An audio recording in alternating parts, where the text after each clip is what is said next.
Hello! Today we're going to make little balls. We're going to make them from mushrooms, and I think mushrooms have really nice meaty texture and flavor to it. And today we're going to use several dried mushrooms, like this kikurage, the shitake and the maitake. And I'm going to add some extra flavor with it, with the kikurage and natto. Natto is not very familiar here in the West, but in Japan they eat it a lot. It's fermented dried soybeans, and it's familiar because of its nutritional value. Today we're going to use it in the balls also because of its sticky texture when you mix it with water. And that's exactly what we need for the balls to stick together, right? So that's what we're going to use in this recipe. So let's get started. Alright, we're going to give an extra structure and texture to the balls using potatoes. So we cut them in very small pieces. Add some oil to the pan. I use rice oil, but you can use any oil you like. Alright, let's add the potatoes. That's of course one of our favorite vegetables in the Netherlands. And we have a red onion, also cut in very thin small pieces, also added to the pan. And we're going to bake this.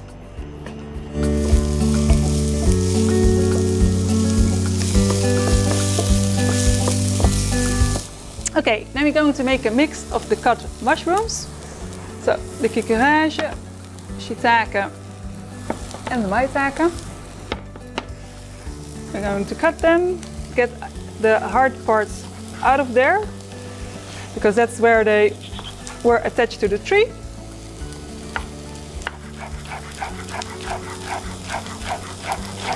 You don't have to cut them very thin because we're also going to mix them in the kitchen machine later on. So this, other mushrooms. We're going to use a little bit of the liquid in here to pour with the potatoes, just to give them some extra flavor. Okay, add this in here. Just a little bit. Stir it. Yes. We're going to cut the other mushrooms. So this is the maitake mushroom and the shitake.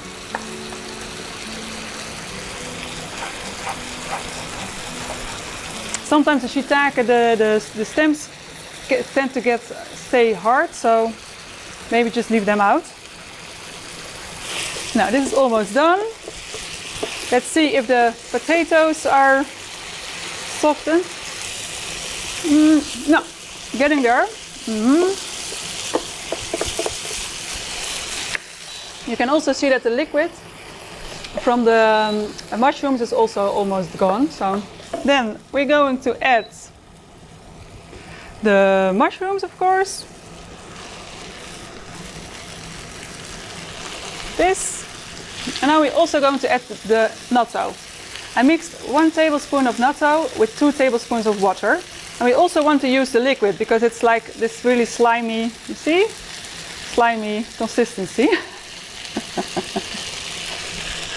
Maybe it doesn't really look very nice and it's not very tasty on its own, but really if you add it to a mixture in this meaty-like balls, it just gives the really nutty flavor also to it. So let's throw it in there. Yes, and then we're going to add some kikurage. Let me get that. This one is the fermented rice.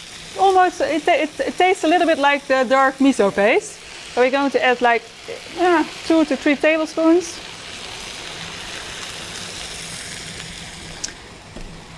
Also some black pepper. All right, let's give it a good stir. Then we let it cool off for a little bit, for like 5 minutes. And then we are adding it to the kitchen machine. So, yeah. Right, then we're going to add the mixture from the mushrooms to the kitchen machine.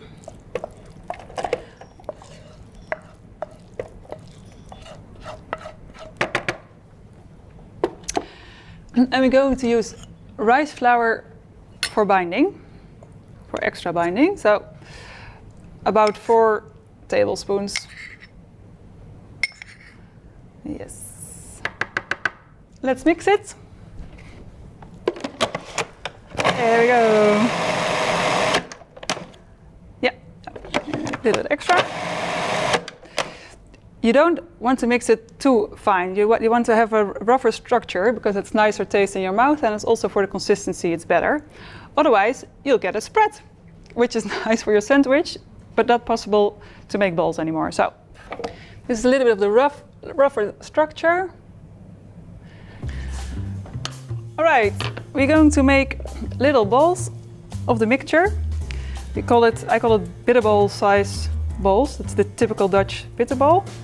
But I think you can also call it the size of a golf ball. Okay. This is the size you want to get them. All right, and then I'm going to cover them in some sesame seeds. Just by rolling them in there. Oopsie. Like this.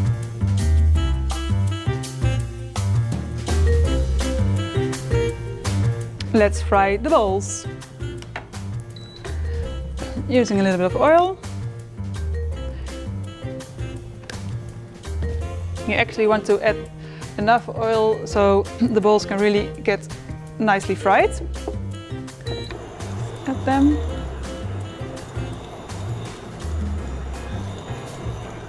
Right.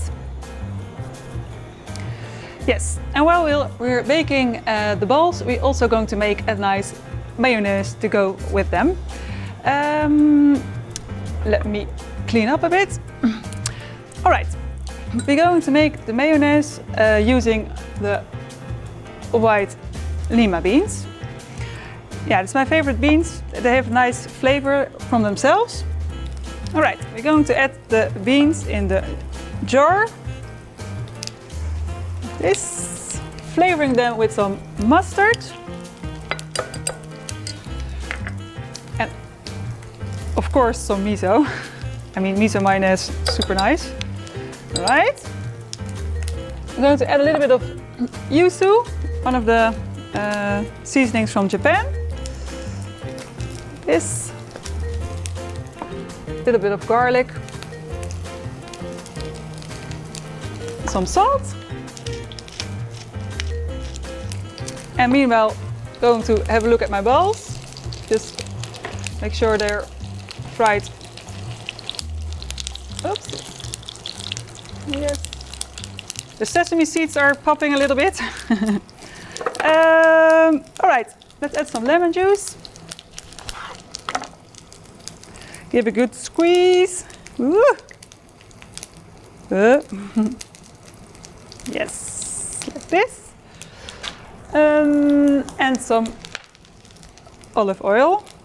I think it's nice to use some olive oil extra virgin for the taste, to give it a smooth texture. All right, let's mix the mayonnaise.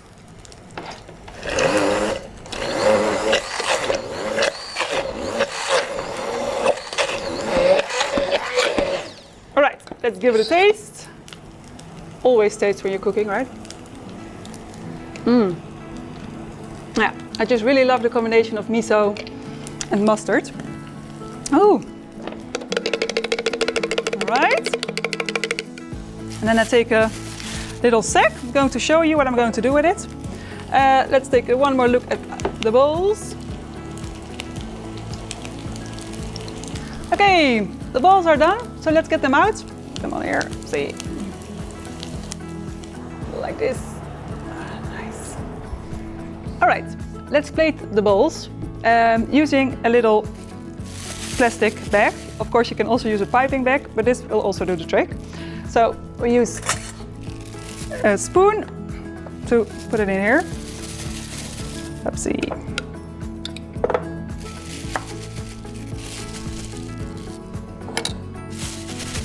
All right, putting it. Yes. And then we're going to cut a little end of it, and then we can use it to put it on the bowls. Yes, like this. And we're going to add some color to it using some spring onion and some parsley. Let's see. Cutting this finely. Yes, so that's some greens on there. And maybe some pink using the amabashi plums. They have the really nice color to add to the brown balls. So let's plate them. Here comes the piping bag. So we just put a little dot on there. Oopsie, nice. Okay, going to add some of the greens. Yay! And then giving it a finishing touch using the umabashi. And then we're done. Enjoy these little nice balls.